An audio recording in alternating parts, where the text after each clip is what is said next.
El Canal de Panamá es una de las obras de ingeniería más grandiosas y ambiciosas de la historia de América. Esta maravilla de la ingeniería une el Océano Atlántico con el Pacífico, a través de un ingenioso sistema de esclusas que elevan los barcos a 26 metros sobre el nivel del mar. Cuando un barco pasa por el sistema de esclusas, el canal pierde un total de 200 millones de litros y corre el riesgo de secarse. Pero ¿cómo logran elevar un barco que pesa más de 53,000 toneladas? En este video vamos a descubrir cómo funciona el Canal de Panamá.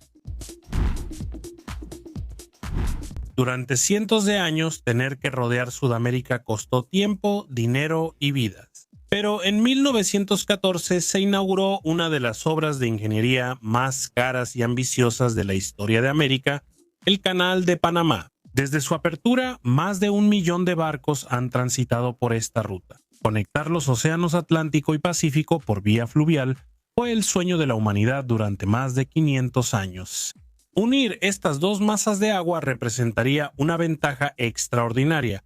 Les ahorraría a los barcos 20,000 kilómetros de viaje y 2 semanas de trayecto. Gracias al canal, los barcos pueden navegar del Atlántico al Pacífico en solo 8 horas, lo que es 40 veces más rápido que el viaje alrededor del Cabo de Hornos. Cada año pasan cerca de 14,000 barcos a través de los 80 kilómetros del Canal de Panamá, transportando 172 millones de toneladas. Además, este corredor transcontinental genera ingresos significativos para el gobierno panameño, aportando 2,000 millones de dólares anuales en peajes. Los barcos más grandes pueden llegar a pagar más de 500,000 dólares para cruzar el canal. Todo comienza cuando un barco portacontenedores se acerca a la Bahía Limón, la entrada caribeña del Canal de Panamá.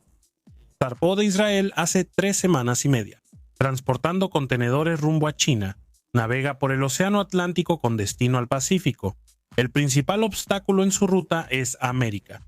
Mientras que viajar de Nueva York a Los Ángeles a través del canal toma 10 días, rodear Sudamérica requiere 24 días, lo que implica una diferencia de 14 días. Aunque el Canal de Panamá ya cumplió 100 años, sigue siendo esencial para el comercio mundial. Esta vía comercial, creada por el hombre, enfrenta un desafío significativo. Para llegar a la ciudad de Panamá, en la costa del Pacífico, el barco debe atravesar una serie de canales y esclusas complicados y estrechos. La estrechez del canal contrasta con el tamaño del barco, que es más grande que el Titanic, con más de 53,000 toneladas.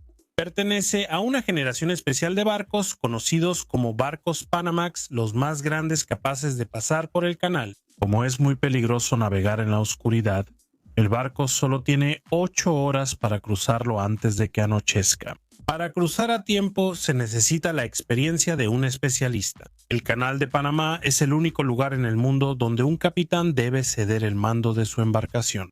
En este punto entra el capitán, que ha dirigido barcos a través del canal durante 16 años, pero incluso para él, conducir un barco tan grande representa un desafío, debido al gran tamaño de la embarcación. Hoy hay un segundo piloto que asistirá al capitán por el canal.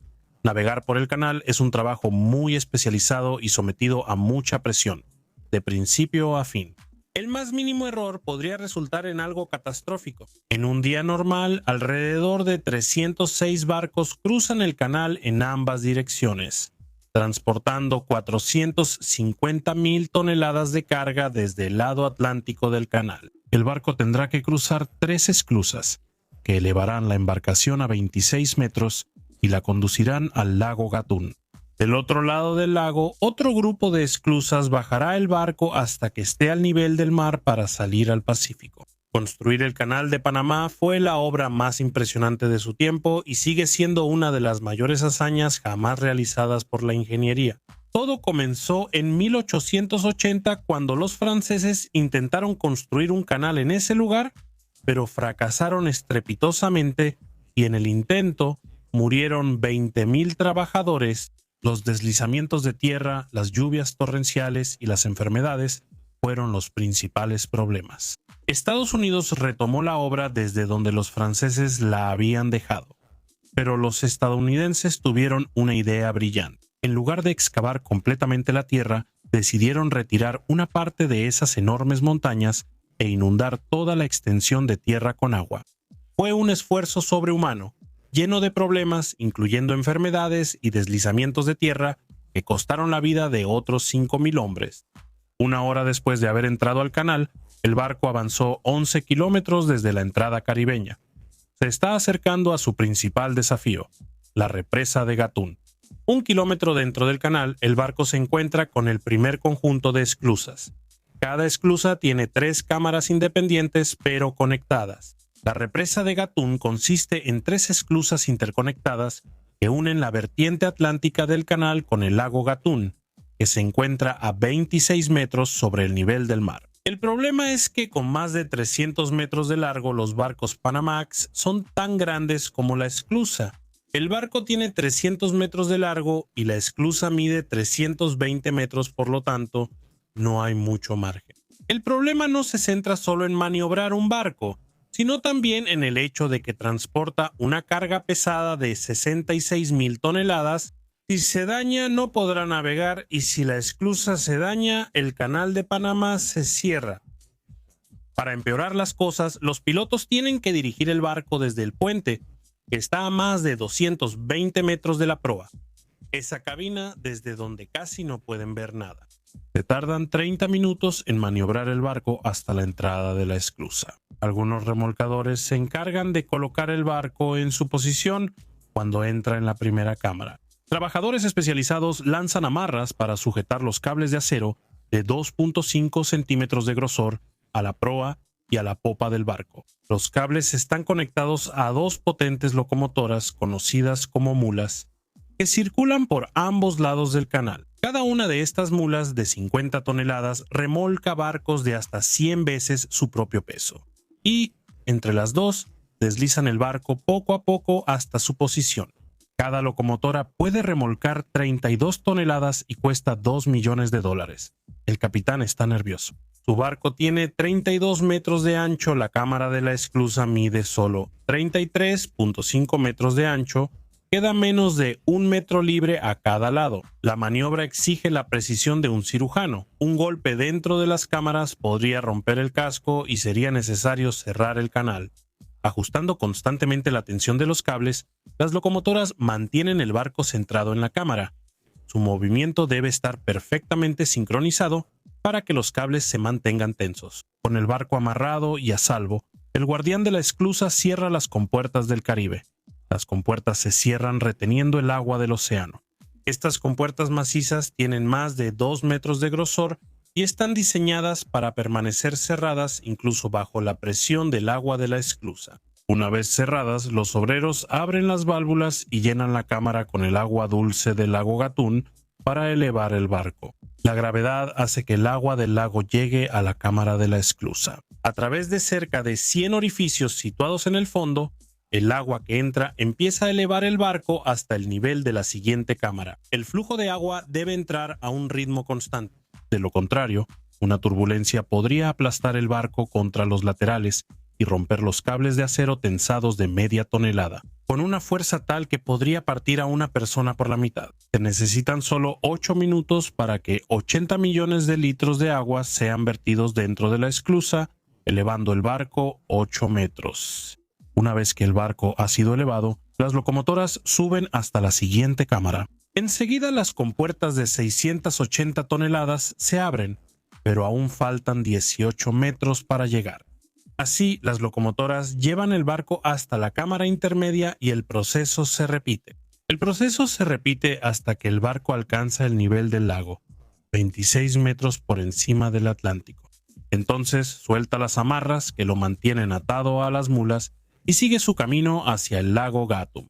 Ya se ha completado la primera fase del viaje dentro del canal de Panamá, pero es la 1 de la tarde y solo quedan 5 horas de luz natural. Para navegar por los tramos peligrosos del canal, es necesario apresurarse para cruzar el lago Gatún. Este lago de agua dulce de 431 kilómetros cuadrados, que en su época fue la mayor masa de agua artificial, tiene una extensión casi 3 veces superior a la de el lago. Es el gran motor que mueve el canal. Bombea casi 200 millones de litros de agua hacia el interior de las esclusas, para elevar y bajar cada barco que lo cruza. Con un tránsito diario de hasta 40 barcos, se bombean cerca de 7.500 millones de litros en un solo día. El lago fue creado como resultado de la construcción de la inmensa represa de Gatún, de 27 millones de toneladas sobre el río Chagres. El río Chagres es vital para el abastecimiento de agua al canal, porque cada vez que un barco pasa por el sistema de esclusas, el canal pierde un total de 200 millones de litros. Si no corrigieran este problema, el lago Gatún acabaría secándose completamente y se suspendería la operación del Canal de Panamá. Por suerte, el agua perdida se recupera del río para asegurar que el canal no se seque poco a poco. Cuando construyeron la represa, también construyeron una gran central hidroeléctrica que genera suficiente energía para asegurar el funcionamiento del sistema del canal. Ya han pasado 5 horas dentro del canal y el barco llega al último tramo del lago Gatún. Solo quedan 30 kilómetros para llegar al Pacífico, pero ahora enfrentan otro desafío. El barco ha llegado a la parte más estrecha de todo el canal, conocida como Corte Culebra. En la construcción del canal, el Corte Culebra representa la mayor hazaña de ingeniería de todas. La escala del trabajo fue impresionante. Se utilizó una gran cantidad de dinamita para volar millones de toneladas de rocas y abrir un canal dentro de una cadena montañosa. Una explosión gigantesca dejó un agujero de 18 metros en el dique de Gamboa. 6.000 hombres trabajaron para transportar las piedras, bajo la amenaza constante de deslizamientos. Así, al construirse el Corte Culebra, de 13 kilómetros de longitud, el agua del lago Gatún se precipitó inmediatamente hacia el Corte Culebra, uniendo los océanos Atlántico y Pacífico. Por primera vez, después de 3 horas tensas, el barco abandona el Corte Culebra, pero sus pilotos aún no pueden relajarse. Ya son las 4 de la tarde, solo quedan 2 horas de luz natural. El siguiente paso será guiar el barco por las esclusas de Pedro Miguel y Miraflores. Estas 2 esclusas lo devolverán al nivel del mar y le permitirán seguir su ruta por los últimos 5 kilómetros del canal. Operan utilizando exactamente el mismo procedimiento que la esclusa de Gatún, pero al revés. A medida que el barco entra en el sistema de esclusas, la combinación de la gravedad, las válvulas y las compuertas baja el barco 26 metros devolviéndolo al nivel del mar. Por fin puede dirigirse al Océano Pacífico. El paso del barco del Atlántico al Pacífico tomó solo 8 horas, lo que significa 14 días menos de lo que habría tomado hace un siglo.